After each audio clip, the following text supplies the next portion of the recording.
નમસ્કાર. મજામાં બધાય?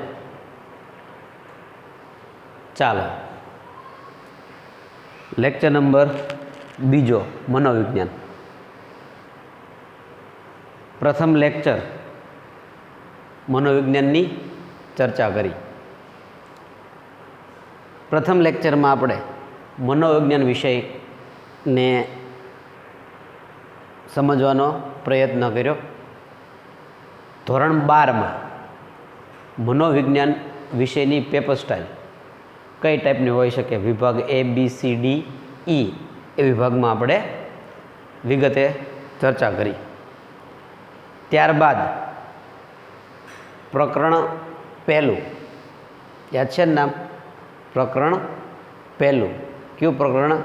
તો કે સંવેદન, ધ્યાન અને પ્રત્યક્ષીકરણ, એના વિશે ચર્ચા શરૂ કરી. બરાબર છે? ચેપ્ટર 1 સંવેદન, ધ્યાન અને પ્રત્યક્ષીકરણ. ફટાફટ થોડુંક અગાઉના લેક્ચરમાં ભણેલા છીએ એનું પુનરાવર્તન કરી લઈએ. બરાબર છે? એ પુનરાવર્તન કરતાં પહેલાં મુખ્ય 4 મુદ્દા ક્યાં ભણવાના છે એની પણ આપણે ચર્ચા કરી હતી. ક્યાં ક્યાં? તો કે એક તો સંવેદનનો અર્થ અને તેના પ્રકારો આપણે સમજવાના છે. એમાં સંવેદનનો અર્થ છે, એ સંવેદનનો અર્થ આપણે અગાઉના લેક્ચરમાં છે એ વિગતે સમજ્યા. અને ત્યારબાદ તેના પ્રકારો, મુખ્ય 5 પ્રકારો ચર્ચા કરી હતી. બરાબર? મુખ્ય 5 પ્રકારો. સંવેદન એટલે શું એ પણ છે એ મગજમાં હશે. હવે તમારા માટે સંવેદન શબ્દ નવો નથી. બરાબર છે? સંવેદન શબ્દ અત્યારે હવે નવો છે નહીં. તો યાદ કરી લો, 5 જ્ઞાનેન્દ્રિયો યાદ કરી લો. કેટલી? 5 આપણી જ્ઞાનેન્દ્રિયો.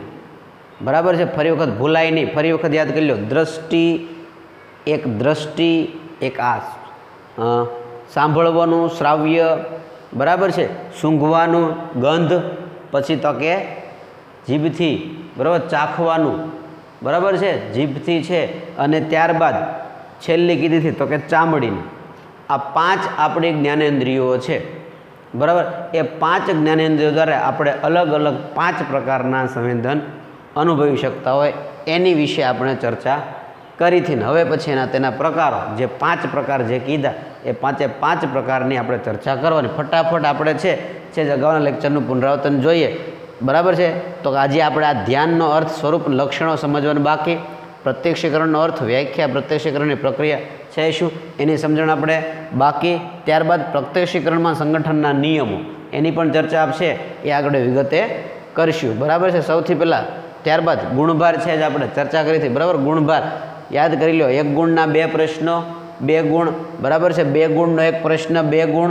ત્યારબાદ 3 ગુણનો 1 પ્રશ્ન, 3 ગુણ. ત્યારબાદ 5 ગુણનો 1 પ્રશ્ન, 5 ગુણને ટોટલ મેં કીધું છું કેટલા માર્ક્સ? તો કે ટોટલ આમાંથી આપણને 12 માર્ક્સનું છે એ બોર્ડની પરીક્ષામાં પૂછાઈ શકે છે. બરાબર? આગળ જોઈએ આપણે. બરાબર છે? તો ભાઈ સૌથી પહેલો મુખ્ય પ્રશ્ન, મેન પ્રશ્ન, 5 માર્કમાં પૂછાય એવો પ્રશ્ન કયો પ્રશ્ન? તો કે ભાઈ સંવેદનનો અર્થ અને સમજૂતી આપી તેના પ્રકારો સમજાવો. ગઈકાલે મેં વાત કરી હતી, ગઈકાલે મીન્સ કે અગાઉના લેક્ચરમાં, પહેલાં પ્રથમ લેક્ચરમાં વાત કરી હતી કે આમાંથી ઘણા બધા 1 માર્કના પ્રશ્નો, 2 માર્ક્સના પ્રશ્નો, 3 માર્ક્સના પ્રશ્નો ટૂંકનોંધ સ્વરૂપે અને મુદ્દાસર સવિસ્તાર પ્રશ્ન પૂછાય. તો આ ટાઈપનો પ્રશ્ન છે આપણને પરીક્ષામાં પૂછાઈ શકે છે. એમાં આપણે સંવેદનનો અર્થ જોયો હતો. તો કે સૌથી પહેલાં સંવેદન એટલે જ્ઞાનેન્દ્રિયો દ્વારા થતો ઉદ્દીપકનો અનુભવ. બરાબર? ટૂંકી વ્યાખ્યા ફટાફટ. બરાબર? ટૂંકી વ્યાખ્યા આજે આ વ્યાખ્યાઓ છે એ આપણે અગાઉ લેક્ચરમાં સમજ્યા હતા. અને ત્યારબાદ આપણે મેં કીધું હતું, યાદ રાખજો, ભૂલાય નહીં. બરાબર છે? સંવેદકો અને સંવેદન બંનેમાં તફાવત છે. જે તત્વો આપણને છે એ સંવેદન અનુભવ કરાવરાવે, ફીલ કરાવરાવે, એને આપણે છે એ સંવેદકો તરીકે ઓળખીએ છીએ. બરાબર છે ને? એ સંવેદકોના મુખ્ય પ્રકાર આપણે ચર્ચા કરી હતી કે મુખ્ય 3 પ્રકારના સંવેદકો. બાહ્ય સંવેદકો. કેવા સંવેદકો? બાહ્ય. બાહ્ય એટલે કેવા? બાહ્ય એટલે કેવા? તો કે આપણી આજુબાજુ જોવા મળતા. બરાબર છે? ત્યારબાદ શરીર સંવેદકો. શરીર સંવેદકો કેવા સંવેદકો? શરીર, તો કે શરીરની ઉપર આપણને જે કાંઈ શરીરમાં ઉપર આપેલા છે એ બધા સંવેદકો જેના કારણે આપણે સંવેદન ફીલ કરી શકતા હોય. અને આંતરિક સંવેદકો, તો કે આંતરિક સંવેદકો એટલે કેવા સંવેદકો? તો કે આપણા શરીરની અંદર. ઉદાહરણ દ્વારા સમજ્યા હતા, યાદ કરો. બાહ્ય સંવેદકો જે આ ગરમી, પ્રકાશ એની ચર્ચા કરી હતી, બરાબર. શરીર સંવેદકો એટલે કે શરીરની અંદર એવા અમુક તત્વો છે, બરાબર છે, સળિક, શંકુ, બરાબર છે, એ બધા તત્વો છે એ શરીર સંવેદકો છે. ને આંતરિક સંવેદકો તો કે કેવા સંવેદકો? આંતરિક સંવેદકો એટલે કેવા સંવેદકો? તો કે શરીરની અંદર અમુક પ્રક્રિયા થાય જેનાથી આપણે સંવેદન અનુભવ કરીએ છીએ. તો કે એ શું હતું? તો કે એ ભાઈ ઓજરી ખાલી થવાથી ભૂખ લાગે, આવું બધું છે એ ઉદાહરણ આપણે સમજ્યા હતા, બરાબર છે. વિગતે આપણે છે આ તમામની ચર્ચા છે એ લેક્ચરમાં, અગાઉ લેક્ચરમાં કરી લીધી છે, બરાબર છે. ત્યારબાદ મેં તમને કીધું છું ખાસ મુખ્ય 5 પ્રકારો જે આપણે અભ્યાસ કરવાનો છે. મુખ્ય આ 5 પ્રકારનો અભ્યાસ આપણે જે કરવાનો છે, ફરી વખત ખાસ યાદ રાખવાનું છે કે આપણી સમક્ષ છે એ 5 જે સંવેદન છે એ 5 સંવેદન ક્યાં ક્યાં છે? તો કે સૌથી પહેલાં, બરાબર, સૌથી પહેલું તો કે દ્રષ્ટિ સંવેદન. આંખ દ્વારા જે સંવેદન થાય એને દ્રષ્ટિ સંવેદન કહેવાય. ત્યારબાદ શ્રવણ સંવેદન, બરાબર છે. કાન દ્વારા જે સંવેદન આપણે અનુભવ કરો છો એ કાન દ્વારા સંવેદન ફીલ થાય એને કહેવાય શ્રવણ સંવેદન, બરાબર છે. ત્યારબાદ છે ગંધ સંવેદન, બરાબર. ગંધ, નાક દ્વારા જે સંવેદન આપણને થાય છે એને ગંધ સંવેદન તરીકે ઓળખવામાં આવે છે. અને ત્યારબાદ છે સ્વાદ સંવેદન. કેવું? સ્વાદ સંવેદન. તો કે ભાઈ જીભ દ્વારા જે આપણને સંવેદન થાય એને સ્વાદ સંવેદન કહેવાય. અને પાંચમું ને છેલ્લું છે સ્પર્શ એટલે કે ત્વચા સંવેદન. સ્પર્શ, કાંઈ પણ આપણને સ્પર્શ થાય અને આપણે કાંઈક સંવેદન ફીલ કરીએ એને આપણે છે એ સ્પર્શ સંવેદન કહેવાય. તો મુખ્ય ખાસ મિત્રો યાદ રાખવાનું છે, બરાબર છે. મુખ્ય આપણે છે એ આ 5 સંવેદન ફરી વખત ફટાફટ બધાય મગજમાં, બરાબર છે. શરીર ઉપર યાદ રાખો તો પણ યાદ રાખીએ. પહેલું, સૌથી પહેલું તો કે દ્રષ્ટિ સંવેદન. સૌથી પહેલું કયું સંવેદન છે? તો કે દ્રષ્ટિ સંવેદન, બરાબર. પછી તો કે શ્રવણ સંવેદન. કયું સંવેદન? શ્રવણ સંવેદન. કયું સંવેદન છે? યાદ રાખો, શ્રવણ સંવેદન, બરાબર. ત્યારબાદ છે ગંધ સંવેદન. ગંધ, બરાબર છે, ગંધ સંવેદન. અને પછી છે સ્વાદ સંવેદન. જીભ દ્વારા જે સંવેદન આપણને થાય છે એ છે સ્વાદ સંવેદન. અને પાંચમું સ્પર્શ એટલે કે ચામડી દ્વારા, ત્વચા દ્વારા જે આપણને સંવેદન થાય છે એ છે આપણા સ્પર્શ સંવેદન. તો મુખ્ય 5 સંવેદનો છે. એક એકની વિગતે આપણે ચર્ચા કરવાની છે. એક એકની આપણે વિગતે ચર્ચા કરવાની છે. આગળ ઉપર ક્યાંક તમે વિજ્ઞાન અને ટેકનોલોજીમાં આના વિશે ચર્ચા કરીને આવેલા છો, ક્યાંક ને ક્યાંક શીખેલા છો એની રચના વિશે, બરાબર છે. દ્રષ્ટિ સંવેદન ખાસ મેં કીધું એમ, બરાબર. દ્રષ્ટિ સંવેદન તો કે દ્રષ્ટિ સંવેદનમાં આંખ, શ્રવણ સંવેદન તો કે કાન, ગંધ સંવેદન નાક, સ્વાદ સંવેદન જીભ અને ચામડી, ત્વચા. આ મુખ્ય 5 વસ્તુ છે જે આપણા શરીરમાં છે જેના કારણે આપણે આ 5 સંવેદન અનુભવીએ છીએ. તો એ 5 આપણે છે આગળ ઉપર વિગતે ચર્ચા કરીએ. ચાલો આગળ જોઈએ મિત્રો.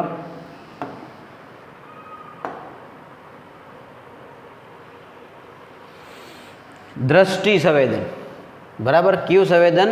દ્રષ્ટિ સંવેદન. સૌથી પહેલાં તમારી સમક્ષ છે એક આકૃતિ છે. જો આના કારણે આપણે એક સામાન્ય રીતે જોઈએ, આપણી આંખ છે. આંખ ન હોય તો તમે કલ્પના કરી શકો. આંખ જો આપણી પાસે ન હોય તો તમે કલ્પના કરી શકો કે દુનિયા કેવી લાગે આપણને, બરાબર છે.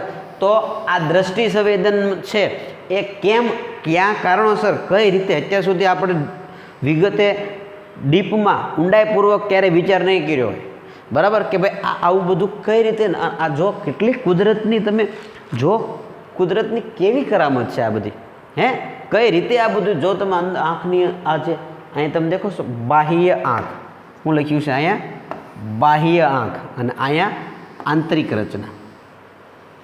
બરાબર, જોઈએ વિગતે આની ચર્ચા આકૃતિમાં જોતા જોતા આપણે વિગતે ચર્ચા કરી. સૌથી પહેલાં દ્રષ્ટિ સંવેદન શું છે? તો કે માનવ જીવનના તમામ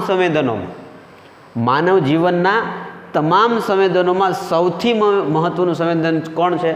દ્રષ્ટિ સંવેદન. સાચી વાત છે ને? બરાબર છે, સાચી વાત છે. આંખ ન હોય તો તમે દુનિયાની કલ્પના જ ન કરી શકો. કઈ રીતે બાકી બધી ચારે સંવેદન કામ કરતા હોય અને આંખ જ ન હોય તો કઈ રીતે દુનિયાને જોઈ શકો તમે? બરાબર છે. તો માનવ જીવનના તમામ સંવેદનોમાં સૌથી મહત્વનું સંવેદન કયું છે? એક માર્કમાં પ્રશ્ન પૂછાય. બરાબર છે કે માનવ જીવનના તમામ સંવેદનોમાં સૌથી મહત્વનું સંવેદન કયું છે? તો કે દ્રષ્ટિ સંવેદન. કયું છે? દ્રષ્ટિ સંવેદન. કયું છે? એ દ્રષ્ટિ સંવેદન છે એ તમામ સંવેદનોમાં સૌથી મહત્વનું છે. બરાબર છે. ત્યારબાદ એમાં આંખની રચના, તેના આંતરિક અવયવો, મગજ સુધી જતા વિવિધ ચેતાતંતુઓ અને મગજનો સમાવેશ થાય છે. બરાબર, વાંચો. એમાં આંખની રચના, આ જે આંખ તમને દેખાય છે એ આંખની રચના, તેના આંતરિક અવયવો, આ જે બધાય છે, બરાબર છે, એના આંતરિક અવયવો છે. બરાબર છે. જે આ આંતરિક અવયવો છે એ મગજ સુધી જતા વિવિધ ચેતાતંતુઓ અને મગજનો સમાવેશ થાય છે આંતરિક રચનામાં. બરાબર છે. ત્યારબાદ જોઈએ આપણે કે દ્રષ્ટિ સંવેદનના અનુભવ માટે પ્રકાશની હાજરી અનિવાર્ય છે. સમજાય છે? દ્રષ્ટિ સંવેદનના અનુભવ માટે પ્રકાશની હાજરી અનુભવ છે. કલ્પના કરો, વિચાર કરો. આંખ્યું બંધ કરી દો અથવા તો આંખ્યું ખુલ્લું રાખો. ચાલો ને, રાત્રે અંધારામાં રૂમના બધા બારણા બંધ કરી દો અને લાઇટ બધી બંધ કરી દો અને આંખ્યું ખોલીને જો શું દેખાય છે? કશું નહીં, કંઈ પણ દેખાશે નહીં. હે, દેખાશે કાંઈ? પ્રકાશ વગર ખોટું બધું. આંખ સારી હોય તો પણ પ્રકાશ વગર નકામું છે. એટલે દ્રષ્ટિ સંવેદનના અનુભવ માટે પ્રકાશની હાજરી શું છે? અનિવાર્ય. ખાસ યાદ રાખો, પ્રકાશની હાજરી કેવી છે? અનિવાર્ય છે. બરાબર. ત્યારબાદ જોઈએ આપણે આગળ દ્રષ્ટિ સંવેદન વિશે વિશેષમાં ચર્ચા કરીએ તો શું કહે છે? તો કે ભાઈ આંખની બાહ્ય રચના, વાંચી શકો છો તમે બોર્ડ પર. આંખની બાહ્ય રચના સામાન્ય રીતે આપણે અરીસા સામે ઊભા હોઈએ ત્યારે કે આપણે બીજાની આંખ જોઈએ ત્યારે દેખાય છે. એમાં જે સફેદ રંગનો ભાગ દેખાય છે તે અક્ષિપટલ કહે છે. તમે બધાય આપણે હાથ જોઈ શકીએ, બધું જોઈ શકીએ, પણ આપણા ફેસ ઉપર જે અંગ છે એમાં આંખ, એ બંને આંખને આપણે કાચમાં જ જોઈ શકીએ છીએ. બરાબર. અથવા તો બીજાની આંખ આપણે જોઈએ ત્યારે આપણને આંખની રચના જોવા મળે છે. બરાબર. એમાં તમે ક્યારેય પણ નિરખીને કોઈની આંખનો કદાચ, બરાબર છે, નિરીક્ષણ નહીં કર્યું હોય, હવે કરજો. બરાબર છે. એમાં શું કહે છે કે એ આંખમાં જે સફેદ રંગનો ભાગ છે, કયો? સફેદ રંગનો, જે તમને અહીંયા લખ્યું, બરાબર, આ જે ભાગ છે, આ સફેદ રંગનો જે ભાગ છે ને, આ સફેદ રંગનો, બરાબર, આ સફેદ રંગનો જે ભાગ છે, એ સફેદ રંગનો ભાગ તમને જેટલો પણ દેખાય છે એ શું છે? તો કે એ અક્ષિપટલ. શું છે? એ અક્ષિપટલ કહે છે. યાદ રાખો ને, 1 માર્કના પ્રશ્નમાં મિત્રો છે, આમાંથી ઘણા બધા પ્રશ્ન પૂછાઈ શકે. દરેકે ટૂંકનોંધ સ્વરૂપે આખી દ્રષ્ટિ સંવેદનની ટૂંકનોંધ પણ પૂછાઈ શકે આપણને. તો એ ટૂંકનોંધ તમે ભાગ કરી નાખો એટલે ડીપમાં બધી વિગત અંદર આવી જશે. બરાબર. અક્ષિપટલ કોને કહે? તો કે આંખમાં જે સફેદ રંગનો ભાગ દેખાય છે એને શું કહેવાય છે? અક્ષિપટલ. ખાસ યાદ રાખો, સફેદ રંગનો જે ભાગ છે એને શું કહેવાય છે? અક્ષિપટલ. શું કહેવાય? અક્ષિપટલ. આંખનો જે સફેદ રંગનો ભાગ છે એને અક્ષિપટલ કહેવાય છે. ફરી વખત ખાસ મેં તમને કાલે કીધું હતું, કાલે એટલે કે આપણે અગાઉના લેક્ચરમાં એમ સમજવાનું, બરાબર છે, કે એમ કીધું હતું. શું કીધું હતું મેં? કે ભાઈ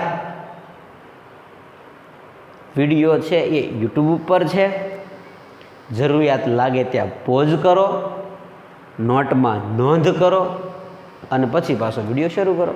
ભૂલાય નહીં, નોંધવાનું ભૂલાય નહીં. હું અહીંયા ગમે એટલું તમને ભણાવવાની ટ્રાય કરીશ, તમે ભણીને પછી વિડીયો બંધ કરીને એના વિશે કાંઈ પણ વિચાર કરશો નહીં, કાંઈ પણ વાંચન કરશો નહીં, કાંઈ પણ લખશો નહીં, કાંઈ પણ પાકું નહીં કરો, તો આપણી આ મહેનતનો કોઈ મતલબ છે નહીં. બરાબર છે. એટલે ખાસ તમામ વિદ્યાર્થીઓએ ખાસ એ બાબતનું ધ્યાન રાખવાનું કે નોંધતું જવું. અત્યારે ન નોંધો, બરાબર છે, તો કાંઈ નહીં, પણ બીજી વાર જ્યારે રિપીટ કરતા હોય ત્યારે નોંધો. ગમે એમ કરીને બુકમાં તો ફરજિયાત લખવાનું છે બધાય. બરાબર છે. તો સફેદ રંગનો જે ભાગ છે એને શું કહેવાય છે? અક્ષિપટલ કહેવાય. સફેદ રંગનો જે ભાગ છે એને શું કહેવાય?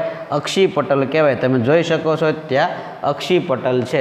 બરાબર. ત્યારબાદ આગળ જોઈએ આપણે મિત્રો,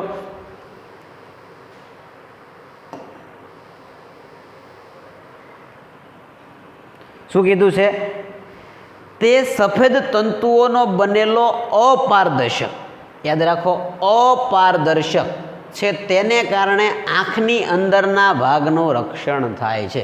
આ જે સફેદ ભાગ છે, બરાબર, આ જે સફેદ ભાગ છે એ કેવો છે? અપારદર્શક. યાદ કરો, પારદર્શક, અપારદર્શક. આવડા મોટા છોકરા છે, આવું બધું થોડું સમજાવવું પડે. બરાબર. જેની આર પાર જોઈ શકીએ પારદર્શક છે, ન જોઈ શકીએ અપારદર્શક. તો કે આ સફેદ રંગનો એટલે કે આપણો અક્ષિપટલ છે, કેવો છે? અપારદર્શક છે. તેના કારણે આંખની અંદરના એટલે આ બધા અંદરના એટલે આંખની અંદરના છે એ ભાગનું રક્ષણ થાય છે. બરાબર છે. તો કે ભાઈ રક્ષણ કરવાનું કામ કોણ કરે છે? અક્ષિપટલ. બરાબર. આંખના અંદરના ભાગનું રક્ષણ કરવાનું કામ કોણ કરે? અક્ષિપટલ કરે છે. આગળ જોઈએ.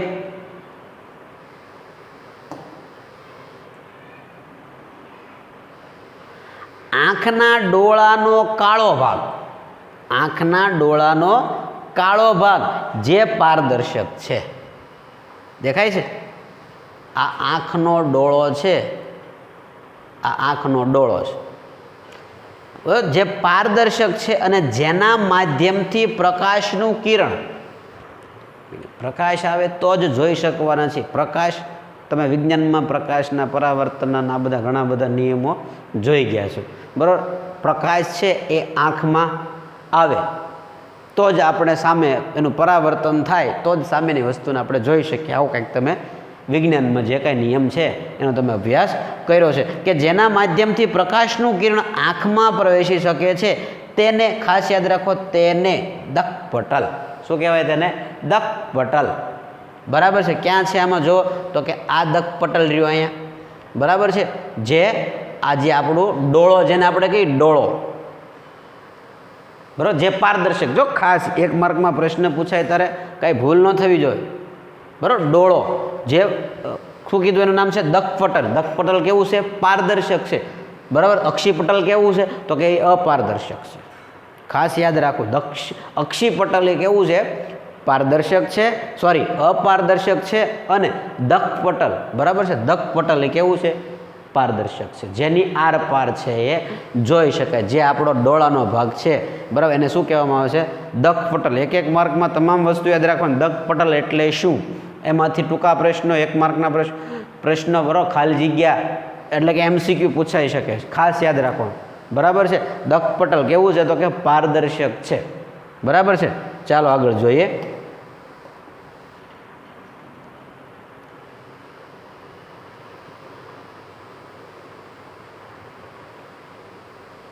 આંખના સફેદ ભાગમાં વચ્ચે દેખાતો આંખના આ જે સફેદ ભાગમાં જે આપણે કીધું ને, બરાબર, આ વચ્ચે દેખાતો ભૂખરો કે માંજરો, આજી બ્લેક એન્ડ વ્હાઇટ ઇમેજ છે. આપણે ભૂખરો કે માંજરો ગોળ ભાગ જે છે એને કૃષ્ણમંડળના સ્નાયુઓ કહેવાય. શું કહેવાય? એને કૃષ્ણમંડળના સ્નાયુઓ તરીકે ઓળખવામાં આવે છે. તેના રંગને કારણે આંખનો રંગ દેખાય છે. જો ખાસ જોઈએ છે, તમે બધા જોઈશ ને, ઘણા બધાની આંખો છે એ કાળી હોય તો ઘણાની ભૂરી પણ હોય, માંજરી આંખ વાળો એમ કહીએ આપણે. બરાબર છે. તો એ કોના કારણે? એ કૃષ્ણમંડળના સ્નાયુના કારણે. કૃષ્ણમંડળના સ્નાયુના કારણે એ આંખનો જે આ ભાગ તમે અહીંયા જોઈ શકો છો, બરાબર છે, આ ભાગ જે છે કૃષ્ણમંડળના જે સ્નાયુઓને કારણે છે, બરાબર છે, એ ભાગ છે એ ભૂરો કે કાળો કે માંજરો એ ટાઈપનો તમે જોઈ શકો છો. બરાબર. તો એ કૃષ્ણમંડળના સ્નાયુઓ છે જેના કારણે આંખનો રંગ બરાબર આંખનો રંગ દેખાય છે કોના કારણે તો કે કૃષ્ણમંડળના સ્નાયુના કારણે ફરી વખત બરાબર અક્ષય પટલ વિશે સમજ્યા દક પટલ વિશે જોયા કૃષ્ણમંડળના સ્નાયુ વિશે ચર્ચા કરી ચાલો આગળ જોઈએ આપણે જે બરાબર છે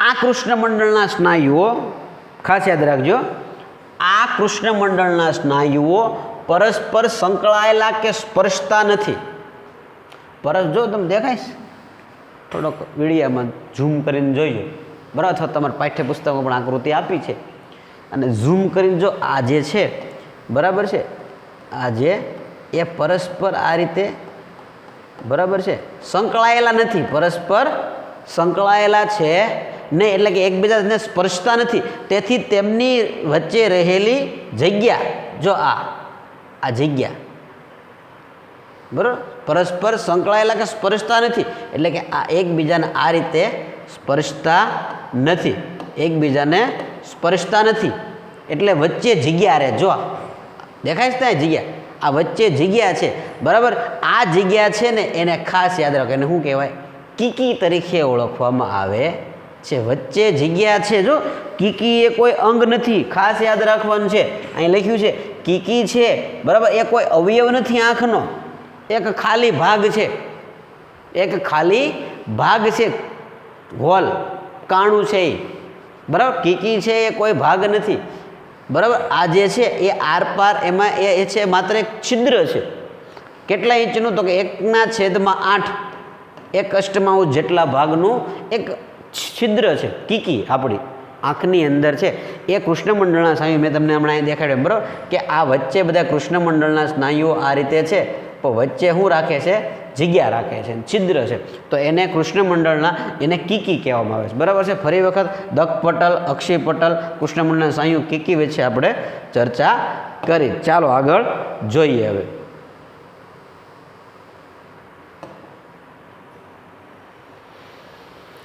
દ્રષ્ટિ સંવેદન માટે સર્વપ્રથમ હવે આપણે કઈ રીતે દ્રષ્ટિ સંવેદન અનુભવી છે એની ચર્ચા કરી તો શું કહે છે કે દ્રષ્ટિ સંવેદન માટે સર્વપ્રથમ શું કરવાનું છે તો કે સર્વપ્રથમ છે એ પ્રકાશનું કિરણ દક પટલમાંથી આ આપણું દક પટલ બરાબર છે પ્રકાશનું કિરણ સર્વપ્રથમ દક પટલમાંથી જો યાદ રાખજો કઈ રીતે આપણે દ્રષ્ટિ સંવેદન અનુભવી છે તો દક પટલમાંથી કીકી આ દક પટલ છે આપણું આ એમાંથી આ જે આપણી કીકી બરાબર છે આ કીકીમાંથી અને નેત્રમણીમાંથી બરાબર નેત્રમણી એ આપણે અહીંયા છે જો આ નેત્રમણી છે અહીંયા બરાબર છે કીકી અને નેત્રમણીમાંથી પસાર થઈને નેત્રપટલ ક્યાં છે અહીંયા આપણું નેત્રપટલ જુઓ તમે બરાબર આ નેત્રપટલ આપણું બરાબર તો નેત્રપટલ આ જે છે આપણું નેત્રપટલ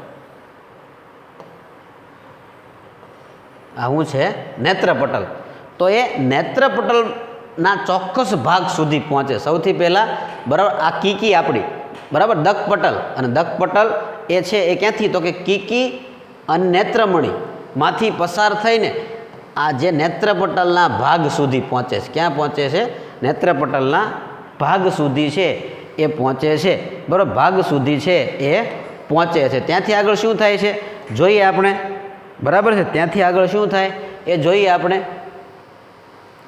ત્યાંથી શું થાય છે તો કે ત્યાંથી દ્રષ્ટિચેતા મારફતે જોવામાં દ્રષ્ટિચેતા ક્યાં છે ત્યાંથી શેના મારફતે તો કે દ્રષ્ટિચેતા મારફતે આ આપણા દ્રષ્ટિચેતા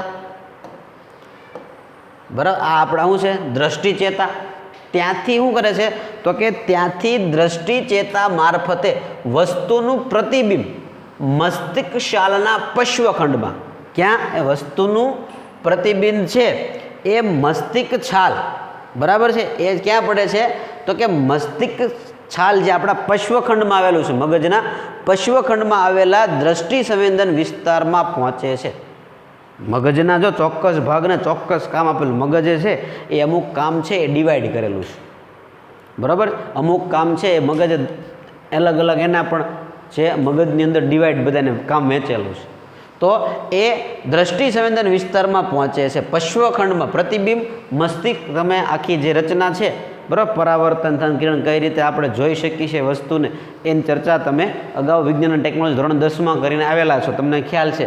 તો એ રીતે છે એ પશ્વખંડમાં આવેલા દ્રષ્ટિ સંવેદન વિસ્તારમાં પહોંચે છે અને અને પછી આપણને દ્રષ્ટિનો અનુભવ થાય છે. ધીમે ધીમે ન થાય આ બધું, બરાબર. આ બધું છે એ ધીમે ધીમે જેમ મેં વાત કરી એમ ન થાય, બહુ જ ઝડપી તાત્કાલિક પ્રક્રિયા છે, બરાબર. આ બધું જે થવું, દાખલા કે આપણને કે તમને કદાચ કે ભાઈ એ કિરણ આવ્યું મારા દગપટલ ઉપર પડ્યું પછી ત્યાંથી નેત્રમણી મારફતે છે એ ગયું અંદર, બરાબર છે. નેત્રપટલ ઉપર પડ્યું, ત્યાંથી પરાવર્તન થયું, જો મસ્તિષ્ક ભાગ ઉપર હા હવે મને દેખાણું લ્યો, એવું ન થાય.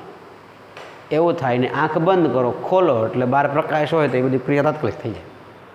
તો આ રીતે મિત્રો છે, બરાબર, દગપટલમાં કિરણ છે એ પ્રવેશે નેત્રમણી મારફતે છે, બરાબર છે, એ નેત્રપટલ સુધી પહોંચે, ત્યાંથી દ્રષ્ટિ ચેતા મારફતે એ જે કાંઈ પશ્વ ભાગ છે એ પશ્વ ભાગમાં જઈ અને મગજને મેસેજ આપે છે કે હવે વસ્તુ તને દેખાણી અને આ વસ્તુ જોઈ, એટલે કે આ છે તે છે જે છે. તો આ રીતે મિત્રો છે આપણે દ્રષ્ટિ સંવેદન અનુભવી શકીએ છીએ. તમારા 3 માર્કમાં છે એ ટૂંક નોંધ સ્વરૂપે પણ પૂછાઈ શકે, ભાઈ દ્રષ્ટિ સંવેદન વિશે ટૂંક નોંધ લખો. તો તમારે અત્યારે મેં જે સમજાવ્યું, બરાબર છે, અત્યારે મેં જે સમજાવ્યું એ બધું છે એ તમારે, બરાબર છે,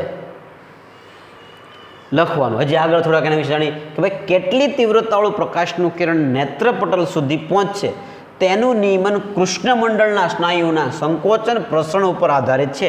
કૃષ્ણમંડળના સ્નાયુઓ પ્રકાશની તીવ્રતા પ્રત્યે અતિ સંવેદનશીલ હોય છે. સમજાણો? સમજીએ. કેટલી તીવ્રતાવાળું પ્રકાશનું કિરણ, ફોક્સ લાઇટ, સીધી જગે, સીધી આંખ ઉપર આવે, સૂર્યનો પ્રકાશ, અચાનક ઘરમાં હો તમે અને અચાનક બધું બારણા બંધ હોય અને બહાર નીકળો, સીધું તેજ હોય, કેને કે અંજાઈ ગયો. શું કહો છો તમે?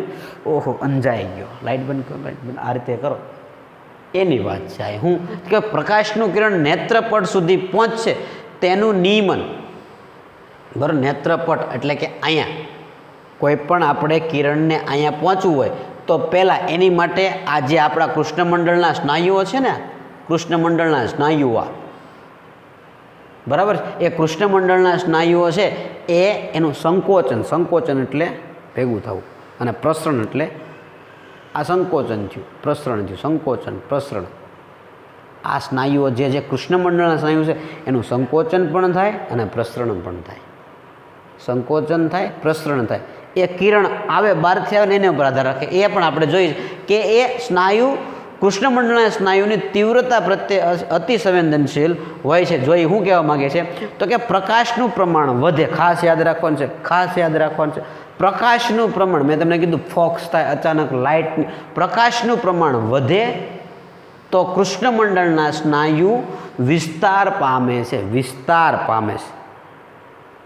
પ્રકાશનું છે એ પ્રમાણ વધે તો કૃષ્ણમંડળના સ્નાયુ શું પામે છે? વિસ્તાર પામે છે. વિસ્તાર પામવા એટલે કે પ્રસરણ થાય છે, બરાબર. અને કીકી કેવી બને છે? પરિણામે કીકી આ વાયુઓ છે, બરાબર, આ પ્રસરણ પામે એટલે કીકી કેવી બને છે તો કે કીકી છે એ નાની બને છે. કેવી બને છે? કીકી નાની થાય છે. અને જો પ્રકાશનું પ્રમાણ ઘટે તો કૃષ્ણમંડળના સ્નાયુઓ સંકોચાય છે અને જેથી કીકીનું કદ શું થાય છે? વધે છે. તો મેનેજમેન્ટ થાય છે બધું. પ્રકાશનું પ્રમાણ વધે, બરાબર છે, પ્રકાશનું પ્રમાણ વધે તો કૃષ્ણમંડળના સ્નાયુઓ વિસ્તાર પામે છે અને કીકી નાની બને છે. ખાસ યાદ રાખવાનું, બરાબર. 1 માર્કમાં પ્રશ્ન આપણને પૂછાઈ શકે છે, બરાબર. તો કે પ્રકાશનું પ્રમાણ વધે તો કૃષ્ણમંડળના સ્નાયુઓ વિસ્તાર પામે છે અને પરિણામે કીકી કેવી બને છે તો કે નાની બને છે. અને જો પ્રકાશનું પ્રમાણ ઘટે, પ્રકાશનું પ્રમાણ ઘટે તો કૃષ્ણમંડળના સ્નાયુઓ સંકોચાય છે અને જેથી એ કીકીનું કદ શું થાય છે? વધે છે. જે મિત્રો ખાસ તમારે યાદ રાખવાનું છે, બરાબર. નજીકના કે દૂર રહેલા પદાર્થના સંવેદન માટે નેત્રમણી અને સિલિયરી સ્નાયુઓ જવાબદાર છે. દૂરની વસ્તુને જોવી કે નજીકની વસ્તુ દેખાય કે ન દેખાય, બરાબર. નજીકની વસ્તુ હોય તો વધારે ચોખ્ખી દેખાય, દૂરની વસ્તુ થોડીક ધૂંધળી દેખાય, કે જે બધું છે એ કોની પર આધાર રાખે છે? ખાસ યાદ રાખવાનું તો કે નેત્રમણી, બરાબર છે. શેની પર આધાર રાખે છે? તો કે નેત્રમણી અને સિલિયરી સ્નાયુઓ. નેત્રમણી અને આજ્યા અહીંયા દેખાય છે ને, આ બધા આ સિલિયરી સ્નાયુઓ છે, બરાબર. સિલિયરી નેત્રમણી બંધનો સ્નાયુ એમ પણ કહેવાય, સિલિયરી સ્નાયુઓ. તો કે બરાબર, ખાસ યાદ રાખો એક માર્કમાં, નજીકના કે દૂર રહેલા પદાર્થના સંવેદન માટે કોણ જવાબદાર છે? બરાબર. નજીકનો કે દૂર રહેલા પદાર્થના સંવેદન માટે કોણ જવાબદાર છે? તો કે નેત્રમણી અને સિલિયરી સ્નાયુઓ જવાબદાર છે, બરાબર છે. તો આ વાત મિત્રો હતી આપણી દ્રષ્ટિ સંવેદનની ચર્ચા આપણે કરી, ફરી બરાબર છે. દ્રષ્ટિ સંવેદનની આપણે છે એ આ ચર્ચા કરી, જે તમારે ટૂંકનોંધ સ્વરૂપે પરીક્ષામાં પૂછાઈ શકે છે, અને આમાંથી ઘણા બધા ટૂંકા પ્રશ્નો છે એ તમને પરીક્ષામાં પૂછાઈ શકે છે. તો તમારે વ્યવસ્થિત છે, બરાબર છે, વિડીયો પૂરો થઈ જાય પાછો રિવિઝન પુનરાવર્તન કરીને એ આપણે જે કાંઈ પણ અભ્યાસ કર્યો એ અભ્યાસની વિગતે તમારે, બરાબર છે, ચર્ચા કરી અને પાકું કરવાનું છે, અને ટૂંકનોંધ સ્વરૂપે આને તમારી બુકમાં નોંધવાનું છે, બરાબર છે. તો આ પહેલી વાત હતી આપણી. કઈ વાત હતી? તો કે ભાઈ આપણી દ્રષ્ટિ સંવેદન વિશે વાત હતી. ત્યાર પછી આપણે જોઈએ, બરાબર, ત્યાર પછી આપણે જોઈએ તો શ્રવણ સંવેદન, બરાબર. આંખ જેટલું તો આનું મહત્વ નથી, પણ મહત્વ તો આનું દરેકનું તો હોય જ તે, બરાબર છે. સાંભળવાનું જ ન હોય તો જેમ વ્યક્તિ સાંભળી ના શકે ને એ વ્યક્તિ બોલી ક્યારેય નહીં. જો નાનપણમાં વ્યક્તિ, માની લો કે કોઈ પણ બાળકનો જન્મ થાય ને જન્મજાત એ બહેરું હોય ને, તો પછી એ મૂંગું પણ હોય, એટલે કે બોલી પણ ન શકે. કેમ કે નાનપણથી તો કાંઈ સાંભળવા જ ન મળે, તો બોલે શું? કોઈ શબ્દ જ કાને ન પડે. ક ખ ગ આપણે કરી, બરાબર. નાના હોય ત્યારે આપણને બા અને આપણા સગાવાલા, આપણા બધા છે આડોશી પાડોશી, આપણને બોલો પાપા, મમ્મી, દાદા એવું કે, એટલે આપણે એવું કરીએ, અને એમ કરતાં આપણે શબ્દ આપણા કાને પડે ને પછી આપણે શબ્દો ન કરો. ભણ્યા વગર એમ વ્યક્તિને બોલતા તો આવડે જ છે, તો ક્યાંથી? તો કંઈ કાને શબ્દો પીડ્યા હોય એટલે બોલી શકે. બાકી જો વ્યક્તિ શ્રવણ સંવેદન જ ગુમાવીને લો જન્મે તો એ બોલી પણ શકે નહીં. ચાલો તો આપણે જોઈએ, અહીંયા તમને સરસ મજાનું આમ કાન આપણો આ જે છે એ દેખાય બહારથી આવો, પણ અહીંયા અલગ અલગ તમે જોઈ શકો છો. એક કાનના 3 ભાગ છે, એના કારણે આપણે સાંભળી શકતા હોય. એક આ બાહ્ય કર્ણ, બરાબર છે, ત્યારબાદ પછી આ મધ્ય કર્ણ, અને પછી છે આંતરકર્ણ. આટલા બધું અંદર, જો આમ તમે જોવો તો ખરા, તમને એમ થાય ઓ આટલું બધું અંદર હશે, હે આટલું બધું જોવો તો આમ કેટલું બધું. ચિંતા ન કરો, તમારે ક્યાં આકૃતિ દોરવાની નથી તમારે, બરાબર. પરીક્ષામાં ક્યાંય આકૃતિ દોરીને એવું કાંઈ તમને કહેશે નહીં, પણ સમજવા માટે આકૃતિ છે એ જરૂરી. ચાલો એના વિશે ચર્ચા કરીએ આપણે, બરાબર છે. એના વિશે આપણે ચર્ચા કરીએ કે ભાઈ શ્રવણ સંવેદન એટલે શું, કઈ રીતે એને આપણે જોઈશું. તો સૌથી પહેલાં જગત સાથેના જીવંત સંપર્ક માટે વ્યક્તિને કાર્યક્ષમ શ્રવણ ઇન્દ્રિયની જરૂર પડે છે. જગત સાથેના જીવંત સંપર્ક માટે, બરાબર, જગત સાથેના જીવંત સંપર્ક માટે વ્યક્તિને કાર્યક્ષમ શ્રવણ સેન્દ્રિયની જરૂર પડે છે, બરાબર. આગળ જોઈએ તો કે અવાજની દિશા પારખવા, અવાજના અંતરનો અંદાજ મેળવવા અને અવાજના આંદોલનનું સ્વરૂપ સમજી તફાવત પારખવા માટે કર્ણેન્દ્રિયની સક્રિયતા આવશ્યક છે, બરાબર છે. કાનમાં જે તમે જોવો છો એમાં આજે આપણી કર્ણેન્દ્રિય એટલે કે કાન, બરાબર છે. જગત સાથેના જીવંત સંપર્ક માટે વ્યક્તિને કાર્યક્ષમ શ્રવણેન્દ્રિયની જરૂર છે, અને એ અવાજની દિશા એટલે કે કઈ જગ્યાએથી અવાજ, આપણે જે દાખલે કે હું આમ ફરીને ઊભો હોય અને મને કોઈક આમથી પાછળથી રાઈડ પાડે ને હું આમ જો, એવું ક્યારે નથી બનતું. દાખલે કે હું અહીંયા અત્યારે તમારી સામે ઊભો રહીને બેઠો અને મારી બરાબર જમણી સાઈડથી કોઈક મને હાથ પાડે તો હું આમ જોતો નથી. કઈ બાજુ જોઉં છું? આ જે સાઈડથી અવાજ, દિશા પારખે કઈ સાઈડથી અવાજ આવે એ બરાબર એ આ જે બધું છે એનો અંદાજ મેળવવા માટે ને એ બધું છે એ કર્ણેન્દ્રિયની સક્રિયતા એટલે કે ધ્યાન બેરા. બરાબર એ જો સક્રિય ન હોય ને તો માણસ તમે ઘણા બધા એવા જોયા છે કેટલી વાર તમે બોલાવો માઇન્ડ સામું જોતા હો એને આ તકલીફ હોય કર્ણેન્દ્રિય. બરાબર છે તો એ આ માટે છે એ સક્રિય કર્ણેન્દ્રિય ખૂબ જરૂરી છે. બરાબર છે. ત્યારબાદ આગળ જોઈએ આપણે. હા ખૂબ મહત્વનો બાબત. સામાન્ય રીતે જો સામાન્ય રીતે મનુષ્ય 20થી 20,000 સુધીની CPS એક મીટર ને સેન્ટીમીટરને માપ છે ને એમ અવાજનું એક માપ છે અવાજનું. બરાબર હું અત્યારે જે બોલું છું ધીમું બોલું ફાસ્ટ બોલું કેટલું ફાસ્ટ બોલું આપણે અલગ અલગ તમે ઝીણા અવાજ મોટા અવાજ ડીજેના અવાજ મોટા ઘણા બધા વાદળા ભટકાવાના થડાવાના અવાજ ભયંકર અવાજ આ બધું તમે સાંભળેલા છે. તો એ અલગ અલગ અવાજ પ્રમાણે બરાબર છે ગમે એટલો મોટો અવાજ હોય બરાબર છે પણ આની બહાર અવાજ ન જાય. કોની બહાર? બરાબર છે એ આનથી 20થી 20,000 CPSનું પૂરું ફોર્મ ખાસ યાદ રાખવાનું છે. બરાબર સાયકલ પર સેકન્ડ. બરાબર એને ટૂંકમાં કહેવાય CPS.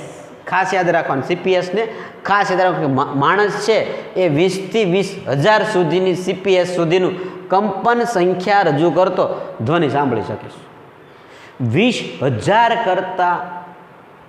20,000 CPS કરતાં જો અવાજ વધી જાય તો આપણો કાન એ સાંભળવા માટે સક્ષમ છે નહીં. અને 20 કરતાં ઓછો 20 CPSથી ઓછો અવાજ પણ આપણું જીવજંતુઓનો અવાજ તો કરતા જ હોય પણ એના અવાજ છે એ 20 CPSથી ઓછા હોય એટલે આપણા કાન સુધી પહોંચતા નથી.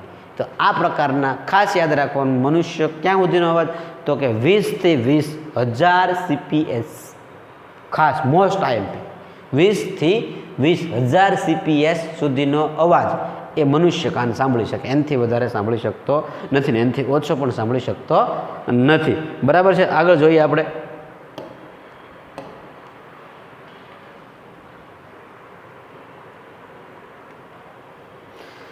શ્રવણ સંવેદન માટે આવશ્યક એવા કાનની રચના સમજવા માટે તેને 3 ભાગમાં વહેંચી શકાય છે. મેં હમણાં શરૂઆતમાં કીધું 3 ભાગમાં વહેંચે. કયા 3 ભાગમાં વહેંચે કે જોઈએ. સૌથી પહેલાં તો કે બાહ્યકર્ણ. સૌથી પહેલાં કયો આવશે તો કે બાહ્યકર્ણ. આ ખાસ યાદ રાખવાનું છે.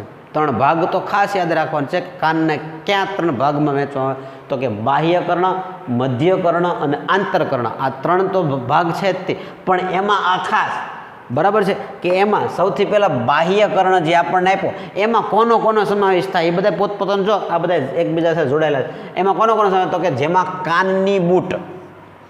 બરાબર કાનની બૂટ આ જે છે આપણે કહે ને કાનની બુટ્ટી પકડીને સમજાવે. બરાબર કાનની બુટ્ટી પકડીને આપણે ઘણા બધાએ આવું કરેલું છે. તો એમાં કાનની બૂટ એટલે કે એને બીજું નામ કર્ણપાલી તરીકે પણ ઓળખવામાં આવે ભાઈ. કર્ણપાલી અથવા કાનની બૂટ. કર્ણનલિકા. બરાબર કર્ણનલિકા આ કર્ણનલિકા અને કર્ણઢોલ. બરાબર છે. ક્યાં છે કર્ણઢોલ? અહીંયા. બરાબર અને એમાં કેનો સમાવેશ થાય છે તો કે ભાઈ કર્ણઢોલનો સમાવેશ થાય છે.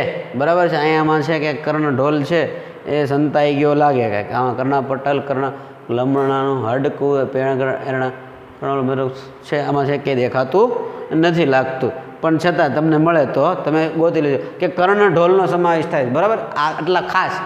બરાબર જે બાહ્યકર્ણ છે બાહ્યકર્ણ એમાં કોનો સમાવેશ થાય ખાસ યાદ રાખવાનો. 1 માર્કમાં પ્રશ્નમાં બાહ્યકર્ણમાં કોનો સમાવેશ થાય તો કે બાહ્યકર્ણમાં કાનની બૂટ, કર્ણપાલી એટલે કે કર્ણનલિકા અને કર્ણપટલ એટલે કે કર્ણઢોલનો સમાવેશ થાય છે. ખાસ ધ્યાન રાખજો ભૂલાય નહીં યાદ રાખવાનું છે. બરાબર છે. ત્યારબાદ આગળ આપણે જોઈએ. બરાબર ત્યારબાદ આપણે આગળ જોઈએ તો કે મધ્યકર્ણ કોનો સમાવેશ થાય ખાસ માત્ર યાદ રાખવાનું તો કે મધ્યકર્ણમાં ખાસ જેમાં કોનો સમાવેશ થાય છે તો કે ભાઈ હથોડી. હથોડી એટલે ખિલ્લા મારવાની નહીં બાપા હો. હથોડી આની અંદર આવે છે. બરાબર જો અહીંયા હથોડી. એરણ પેંગડું. બરાબર છે. ફૂંસુક વેંગડું એ નહીં. 3 ઇડિયટનું ફૂંસુક વેંગડું નહીં પેંગડું. બરાબર છે. હથોડી એરણ પેંગડું જેવો આકાર ધરાવતા પરસ્પર જોડાયેલા 3 હાડકાઓ, બરાબર છે. આ ઉપરાંત એમાં કોનો સમાવેશ થાય છે? આ ઉપરાંત તો કે યુસ્ટેકિયન નલિકા. યુસ્ટેકિયન નલિકા જો અહીંયા રહે, આ યુસ્ટેકિયન નલિકા છે, બરાબર, જેનો સમાવેશ છે અને જેનો બીજો છેડો ગળામાં ખુલે છે. બરાબર, બીજો છેડો ક્યાં? ગળામાં ખુલે છે. બરાબર છે. તો આ રીતે આ ખાસ યાદ રાખવાનું. મધ્યકર્ણમાં કોનો સમાવેશ? તો કે હથોડી, એરણ, પેંગડું, બરાબર છે, યુસ્ટેકિયન નલિકા, આ બધી વસ્તુનો સમાવેશ છે એ મધ્યકર્ણમાં થાય છે. ખાસ યાદ રાખવાનું, મધ્યકર્ણમાં કોનો સમાવેશ થાય? બાહ્યકર્ણમાં કોનો સમાવેશ થાય? બરાબર છે. ત્યારબાદ ચાલો આગળ જોઈએ આપણે. બરાબર છે, આગળ જોઈએ તો કે આગળ આંતરકર્ણ હશે. બરાબર છે, આંતરકર્ણ હશે એમાં કોનો સમાવેશ થાય? ફટાફટ જોઈએ આપણે. ચાલો, બરાબર, આંતરકર્ણમાં કોનો સમાવેશ થાય છે જોઈએ આપણે.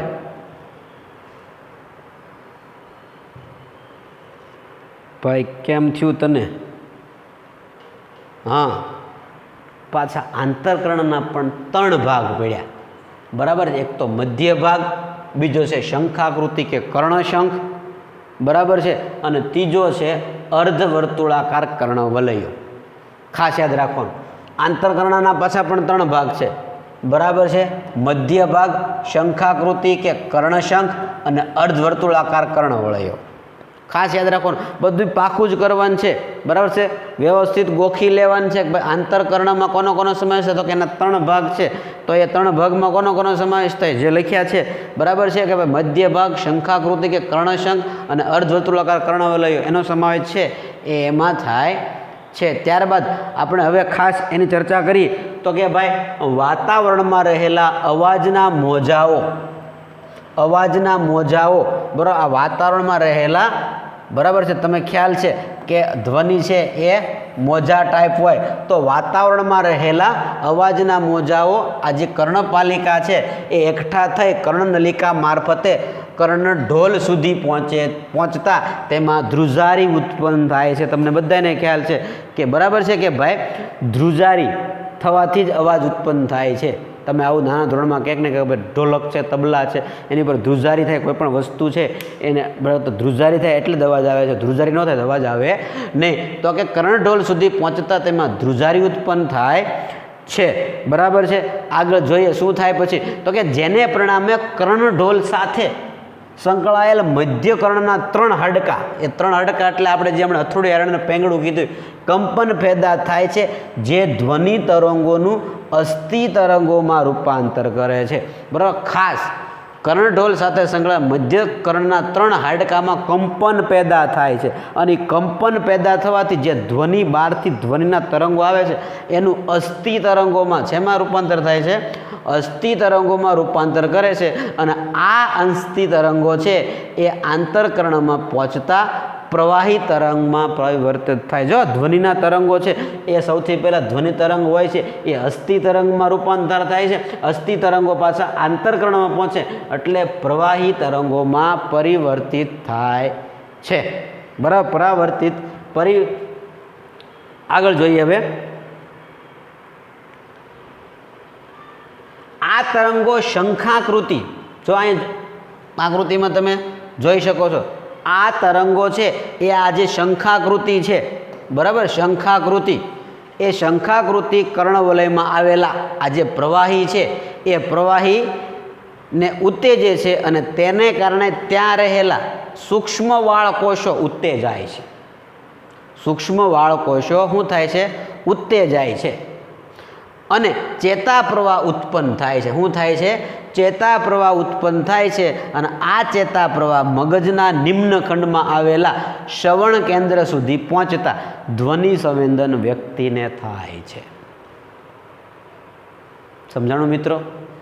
કે આખી આ પ્રક્રિયામાંથી આપણે સુધી મેં કીધું ને, હજી પાછું તમને થતું ક્યાંય ધીમે ધીમે થતું સાહેબ ક્યાંય ખબર કેમ નથી પડતી? આ રીતે એ તરંગો આવ્યા, કાનમાં ગીડ્યા, બરાબર છે, કારણ ગલીને પછી ત્યાં છે એ ઓલા જે હાડકા છે ઢોલ એને અથડાય પછી સાહેબ એવું કાંઈ ખબર તો પડતી, સીધું કાંઈક આવે એટલે બહુ જ ફાસ્ટ પ્રક્રિયા છે આ બધી. સમજવા પૂરતી આપણે યાદ રહે, બાકી બધું એક સાથે સંકળાયેલું છે. બરાબર છે. તો ખાસ મિત્રો 2 ટૂંકનો આપણે જોઈ. બરાબર છે. બે પ્રકાર જોઈએ સંવેદન, દ્રષ્ટિ સંવેદન અને શ્રવણ સંવેદન.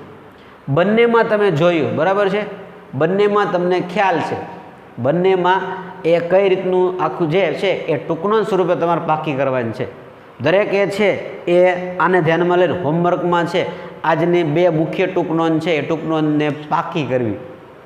પહેલાં તો લખવી, એકવાર લખીને બે આમાંથી પોઝ કરીને વિડીયો પોઝ કરીને લખો, લખી અને પાકી કરો, પાછી લખો. એમ લગભગ ઓછામાં ઓછી તમને કહું, હું તમને કહું 3 વાર બે ટૂંકનોંધને લખવાની છે, બે ટૂંકનોંધને 3 વાર લખવાની છે અને પાકી કરવાની છે. અને ખાસ એમાંથી જે એક માર્કના પ્રશ્ન પૂછાય એ મગજમાં યાદ રાખવાનું છે. તો મિત્રો આટલી વસ્તુ છે, બરાબર છે. ધ્યાનપૂર્વક વિડીયો છે એ ફરી વખત 2-3 વખત 4 વખત જ્યારે પણ ટાઈમ મળે ત્યારે જોઈ લો. કાંઈ પણ પ્રશ્ન હોય તો સ્કૂલે ફોન કરીને સંપર્ક કરો, કાંઈ પણ પ્રશ્ન હોય તો મળજો. પરંતુ મેં કીધું એમ કાલે પણ કીધું હતું કે કોરોનાને આપણે હંફાવવાનું છે. તમારે જે પણ કરવું એ કરજો, અમે તો છે એ ભણીને જ રહેવાના. એટલે તમારે ઘરે બેઠા બેઠા છે એ આ રીતે ભણવાનું છે, પાકું કરવાનું છે. બાકી આગળની સૂચના છે આપણા વોટ્સએપ ગ્રુપમાં મળશે. બાકી મજા કરો, આવજો.